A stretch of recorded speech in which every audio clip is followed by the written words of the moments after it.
예, 보수 시민 성도 여러분, 안녕하십니까? 성서나라 송은근 목사입니다. 오늘은 이 선거 부정 공방을 보면서 내 탓이라 해야 된다 하는 그런 제목을 올립니다. 이 선거 후에 그 폭풍은 아주 거셉니다. 조작 음모설과 그리고 아니라고 하는 부정하는 그런 그 두 싸움이 공방이 아주 점입 가경으로 이제 나가고 있고요. 집안 싸움으로 번져서 이제 집 기둥이 이제 흔들거리는 상황으로 머리채를 서로 잡고 싸우면 보기가 흉하지요. 저쪽 진보 좌파 측에서 그렇잖아도 좀 단결해가지고 속으로 좋아하고 있는데 강 건너 이렇게 구경하면서 박장대소를 하고 박수를 치고 있는 그런 그런 지경이 되었습니다. 이렇게 우리 그 보수 우파 어른들, 지도자들, 특히 그 책임도 참 실망스럽고, 이런 그 큰 그 상처와 고통과 또 이런 그 패배감, 절망감, 이런 것들을 이제 앞이 캄캄할 때 이 수용할 수 있는 그 시간이 사실 필요하고 또, 잘못하면은 이 모든 것들을 될 대로 되라는 자포자기 혹은 또 자살 행위 그리고 또 이 화풀이로 해가지고 딜이 얻고자 하는 그런 분노감 이런 것들이 참 나오기 쉬운 실수를 하기 쉬운 그런 또 상황이지요. 너무도 참 가슴 아픈데요. 시간을 조금 지내놓고 저도 생각을 하고 묵상을 해보는데 우리 보수 언론에 그 존경받고 가장 그 영향력을 많이 그 끼치고 있는 여론을 형성해 하는 데 있어서 우리가 뭐 많은 분이 계십니다만은 신의 한 수도 있고 그 가운데 이제 그 정규재 그리고 조갑재닷컴 김진 그 의원 그리고 이런 공병우 박사님 이런 분들이 지금 이제 뭐 또 동시에 이제 김문수 전 지사와 그리고 또 이제 뭐 기도 통일당 이런 데서 전면에 또 민거 의원도 전면에 나서서 지금 이렇게 길거리에서 이제 싸우기 위해서 이제 소리를 확성기로 들고 나가는 이런 이제 상황에 있습니다. 거기다가 이제 표함을 지금 압류를 해서 이제 이제 법적으로 그 함을 새롭게 개봉해 보고자 하는 그런 지금 이제 신청도 해놓고 있는 중에 있는데요. 어쨌든 이렇게 이 보수 우파 언론 어른들 분들이 특히 그 기자 출신으로 이렇게 계시던 분들이 위주로 이 정규재 같은 대표는 상당히 또 이렇게 통계나 또 이제 그 교수들의 그 말이나 이런 여러 가지들이 보정 그리고 가짜 조작수 보정수 뭐 해가지고 계산해 놓은 것이 그리고 또 수많은 또 의심스러운 일들이 과거에도 있었고 지금 현재에도 이 정부도 믿을 수 없는 이런 여러 가지의 것들을 뭐 부정선거 경험 드루킹이라든지 또 뿐만 아니라 울산 부정선거 이런 것을 봐서도 우리가 분노를 느낄 수 있는 것들이 많이 있습니다. 그런데 이제 우리 정규재 대표께서 좀 인격적으로 공박을 하고 너무 이제 그거는 부정선거가 아니다 하는 쪽으로 하면서 자신의 이제 공병호 박사의 치밀한 여러 가지 통계적인 그래퍼적인 수치적인 이런 것들을 증명을 해놓은 것들을 가지고 이제 배운 사람이 그렇게 하면 되느냐 하고 이렇게 인격적으로 아주 바보 같은 짓을 하고 있다고 이런 말을 함으로 해서 이제 공방이 더욱더 불이 붙게 되었고요. 우리 이 뭐 기자 출신들 이런 사람들의 하는 것들은 우리는 정확하다. 그러면서 쉽게 동료되어지지 않는다 하면서 조갑재 대표도 이제 아주 강력하게 아주 밀어붙이고 또 공격적이고 방어적이고 조금도 이렇게 양보하지 않고 하는 이제 극단적으로 이제 되어져 가고 있는데 이렇게 그 아스팔트 태극기 보수 우파들이 이 100만여 명이 모였다가 서로 4분 5열 돼 가지고 이 박근혜를 박근혜에 대한 그 탄핵에 대한 그 억울함과 또 조작 음모 이 모든 것들 때문에 태극기가 나왔던 그 모든 사람들이 이렇게 다 이제 이번 걸로 해가지고 더욱더 쪼그라들고 이렇게 또 영향력이 또 상실되어지고 이렇게 해서 되어지면은 앞으로 어떤 문제가 일어나겠습니까? 오히려 상대편만 더 좋게 되는 것이죠. 그래서 저는 가장 중요한 핵심은 놓치지 말아야 될 점은 우리 보수 우파의 자기 반성, 잘못을 먼저 회개할 줄 알고 참여하는 내 탓이라고 하는 그런 결산을 갖는 데다가 두어야 그것이 생산적이고 진보적이고 거기에 또 국민들의 그 지지를 받는 가장 지름길이 있다고 생각합니다. 왜냐하면 그 모든 것들은 100% 맞는 것은 아닙니다. 그리고 할 것은 하되 겸손하게 하고 조심스럽게 접근을 해야 되는 것입니다. 이 부정에 대한 이제 그 펴내는 것도 말이죠. 그런데 왜 우리가 놓치지 말아야 될 자기 반성 이것이 중요하냐? 첫째로 사실이 어쨌든 간에 우리는 4번이나 연달아서 이 대선과 그리고 총선 4번이나 해서 연달아서 연속적으로 졌습니다. 여기는 반드시 본 보수 우파의 잘못이 안에 들어서며 있다는 것입니다. 그리고 스스로 머리 터지게 싸워가지고 피 흘려서 결국은 자기들끼리 우파끼리 싸워서 그 모든 그 건세라든지 그 또 편가르기를 해서 결국은 탄핵을 자기 대통령을 탄핵해서 기간이 되어지기 전에 결국은 감옥에다가 쳐넣는 그런 엄청난 일을 벌린 것은 피 흘린 것 이상이 아닙니까? 이 살인 사건보다도 더 큰 것이죠. 그러면서도 또 아직 남아있는 사람들은 국회의원에 나오고 우리가 잘못했다 하는 아주 큰 그 어떤 참여의 시간을 갖지를 못하고 있습니다. 그리고 이번에도 분명히 공천에서도 엄청난 가시를 범했습니다. 특히 이 야당 대표와 그 데려왔던 위원장 그리고 그 의원들 공천 의원들 얼마나 이거 잘못했고 손가락질을 많이 받았습니까? 그리고 기타 당시에 민심이 선거 당시에 그 민심이 하늘에 먹장구름처럼 다 몰려왔습니다. 코로나19로 해가지고 그리고 돈 지원을 그들이 또 아주 한 것을 영향력이 너무 커서 전국적으로 그런 것들이 덮은 것도 사실입니다. 그리고 갤럽 조사도 우리는 믿지는 못했지만은 지내놓고 보면 갤럽 조사의 그 여론 조사도 패배의 예상이 되었던 것도 사실 아닙니까? 그러므로 항상 우리가 안쪽만 보고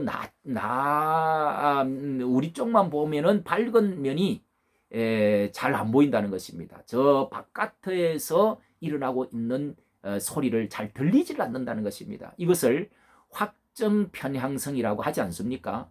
이것도 하나의 그 병이지요. 이런 편견, 아집, 고집 이런 것들을 가지고는 진보가 없는 것입니다. 그래서 이 패배 현상을 수용하기에는 우리가 너무도 억울하고 상처가 많고 또 그 앞길이 캄캄하지만은 여러 가지로 볼 때 아직 보수 우파는 더 반성을 하고 더 연단을 받아야 됩니다. 왜냐? 저는 몇 번이나 유튜브로 올렸습니다만은 3년으로 우리가 연단 받는 것 지금 3년 지났습니다.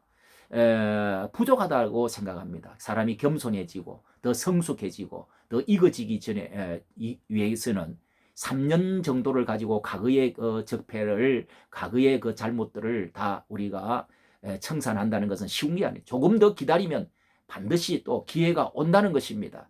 이 정치는 생물이라고 하지 않습니까? 금방 또 변하는 것이요. 금방 또 부패되어지기도 하고 또다시 살아나기도 하는데, 미래통합당 예를 들면은 이 분열하는 것, 싸움하는 것, 이런 것들은 아직까지 교만의 그 어떤 힘이 남아 있다는 것입니다. 교만이 있다는 것입니다. 그러면서 겸손해지고 단합하고 더 깨끗해지고 더 성숙해져야 되는데, 그렇게 되어지면 더 밟히고 더 고통스러우면 결국은 국민들에게 다가서고 무릎을 꿇고 회개하고 이렇게 하면 국민의 지지를 또 반드시 받습니다. 과거에 뭐 삼보 일배도 하고 당사를 다 팔아가지고 염천동에 옮겨서 이 박근혜가 그렇게 해가지고 다시금 살아난 적도 있지 않습니까? 그 어떤 처절한 낮아짐, 겸손, 봉사, 또 단합, 깨끗함, 이걸 털어내야 되는데 아직 우리 보수는 3년으로는 부족한 것 같습니다. 그리고 또 반대로 더불어민주당도 저들이 참 잘한다고 그러고 국민들의 편에 서 있다고 그러고 참 어려운 사람들을 불쌍히 여겨주고 단결을 얼마나 잘 단결합니까? 그러면서도 우리는 그 내적 부패를 지금 보고 있습니다. 그들의 그 위선을 지금 또 보고 있는 것입니다. 점점 권력이 세워지고, 그리고 이제 돈이 많아지고, 이제 대통령을 또 계속 또 이제 그들이 국회의원이 많아지고 하면 점점 그들이 분열되어지고 부패되어지고 교만해지는 것입니다. 그러면서 국민들의 또한 이 모든 외면을 받게 되는 날이 속히 돌아올 수 있는 것입니다. 지금까지 뭐 우리가 수많은 그런 것들을 보았지 않습니까? 그러므로 절망할 것도 없고 교만할 것도 없는 것이죠. 이런 점에서 우리는 싸움보다도 뭐 해야 되겠습니까? 반성하고 준비하는 쪽으로 무게를 두는 것이 훨씬 더 진보적인 것입니다. 이 계속 싸우고 나가면은 이거 반쪽이 되어지고 머리 떴고 싸우면은 누가 좋아하겠습니까? 누가 더 이익을 보겠습니까? 차를 운전할 때 백밀러를 우리가 봐야 되죠. 뒷문 이 백밀러도 한 번씩 보지만은 힐끔힐끔 보는 것이, 계속 백밀러만 보면은 앞으로 갈 수가 있겠습니까? 앞유리를 보고 나가야 됩니다. 우리 보수 우파는 싸워도 성숙한 모습을 그렇게 중량감 있고 좀 더 예의범절하고 무게 있는 이 종갓집도 뭐 싸울 수가 있고요. 대기업도 싸우고 형제도 싸우고 학박사들도 공부한 사람도 싸우고 노인 나이 든 사람도 싸울 수가 있습니다. 그러나 품격이 다른 것이죠. 품격 있게 싸워야 되는데 지금 좀 실망스럽습니다. 그것도 다 어디서 나오는 겁니까? 오만과 독선과 편견과 교만에서 나오는 거 아닙니까? 이렇게 하면 절대로 이기지 못한다는 것이죠. 우리 아스팔트 보수 우파들, 태극기 우스파들이 더 이런 일에 똘똘 뭉치고 앞장서고 또 분열된 것이 하나 되어지고 겸손해지고 국민들을 더 사랑하고 더 이제 스며들어가서 국민들에게 신임을 받아야 되는데, 믿는 사람들은 우리 기독 자유통일당 참 보수, 참 리얼 보수 우파가 되어지기를 참 저는 기도하는데요. 이런 보수가 되어지려고 하면 새벽 기도를 해야 됩니다. 새벽에 나와서 다 기도해야 됩니다. 정말 잠을 깨워가면서 금식하면서 기도해야 됩니다. 회개하면서 기도해야 됩니다. 그래서 참회의 기회를 가져야 되는데, 성경 중에 다윗이라고 하는 위대한 왕이 있습니다. 이 왕은 전 세계에 또 이스라엘 유대 나라에 또 우리나라에 모든 어떤 정치가의 표준 모델과 같은 사람인데요. 그 나라의 40여 명의 왕 중에서 보수 진보의 그 왕으로서 어떻게 그는 행동했느냐. 위대한 그는 성군이요 대왕이었습니다. 그가 정치 모델로서 목동에서 출신이 그랬지만은 그리고 신하로 있다가 그리고 결국은 모든 그 백성들, 특히 남쪽 나라의 유다민족 남쪽의 모든 백성들이 그를 추앙해서 결국은 왕으로 삼아서 3년 6개월 동안 이제 3년 6개월, 7년인가 왕을 이제 하지 않았습니까? 그리고 나서 나중에 이제 북쪽의 열지파, 북쪽 이스라엘 북지파도 다 우리 왕이 되어달라고 해서 모든 사람이 다 내려와가지고 다시 또 기름을 붓고 또 왕즉위식을, 이렇게 해서 왕즉위식을 2번이나 그는 했고, 기름 부은 것은 3번을 했는데, 그렇게 해서 40년을 통치하면서 부국강성, 정말 공의롭고 그리고 강한 나라, 또 넓은 이제 정복의 나라, 그리고 평화의 나라, 자유의 나라를 만든 사람인데, 그런데 그가 나중에 이제 권력이 있고 나라가 평정이 되어지고 참 태평성대가 되어졌을 때 그의 마음속에 교만이 들어오고, 이제 그 한 모욕하는 한 유부녀, 자기 밑에 있는 충성스러운 신하 장교의 그 아내를, 군대 전쟁터에 가 있는 장교의 그 아내를 이제 간통을 하게 되었습니다. 간통을 한 거죠. 성폭력이랄까요?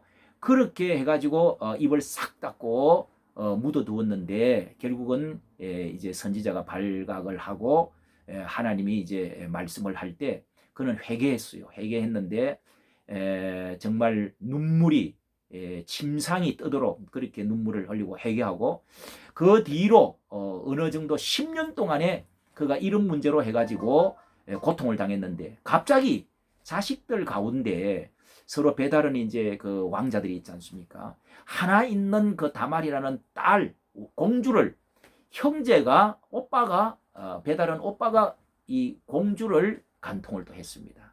그렇게 해서 그 이제 오빠, 친오빠 되는 오빠가 또 어떻게 해가지고 또 그 왕자를 또 죽이는 것입니다. 또 형제끼리 서로 죽였습니다. 죽이는 살인 사건들이 일어나고요, 간통 사건이 일어나고, 그 다음에 나중에 이런 문제로 이제 발단이 돼가지고 에라 모르겠다 해서 그 죽였던 아들 압살롬이라는 그 셋째 아들이 이런 기회에 그냥 아버지는 늙어갔고 이제는 국민들의 마음을 사서 어떻게 해가지고 이제 정변을 일으켜서 아버지를 축출을 해내고 창을 들고 쳐들어가게 되는 것입니다. 뭐 그런 이제 내용이 아주 많이 기록되어 있습니다. 자식이 아버지를 죽이겠다고, 권력을 찬탈하겠다고 왕궁을 쳐들어오는 이런 엄청난 일이 일어났을 때에 그 다윗이라는 왕이 어떻게 했는지 여기에 해답이 있는 것이죠. 너무도 억울하고, 너무도 하나님은 지나친 것 같고, 너무도 정말 고통스러운, 앞이 캄캄해. 싸울 수도 안 싸울 수, 내 아들을 죽일 수도 없고 내가 죽을 수도 없고, 이럴 때 왕궁을 비우고 다 도망을 갔습니다. 모든 이제 참모들, 신하들을 다 끊으리고 왕궁을 비우고 도망을 갔는데, 그리고 아들이 왕궁을 차지했죠. 이런 때에 그 아버지가 이제 그 원한 맺힌 그 반대편에 서가지고 이제 모함하고 반역해서 이 자기를 죽이려고 이렇게 저주를 퍼붓는 그 사람에게 얼마나 억울함. 사람이 정치의 권력을 잃으면 이렇게 또 이런 원수 같은 사람이 또 나타나는 거죠. 배신자들이 나타나가지고 저주를 퍼붓죠. 돌멩이를 집어 던지고 티끌을 집어 던지면서 이 저주받을 놈아 왕에게 그렇게 말을 했습니다. 그럴 때 이 왕이 하나님께 기도를 했어요. 참으면서 무릎 꿇고 기도하기를, 하나님이 이런 것을 내가 참음으로 해서 하나님 나를 불쌍히 여겨 달라고.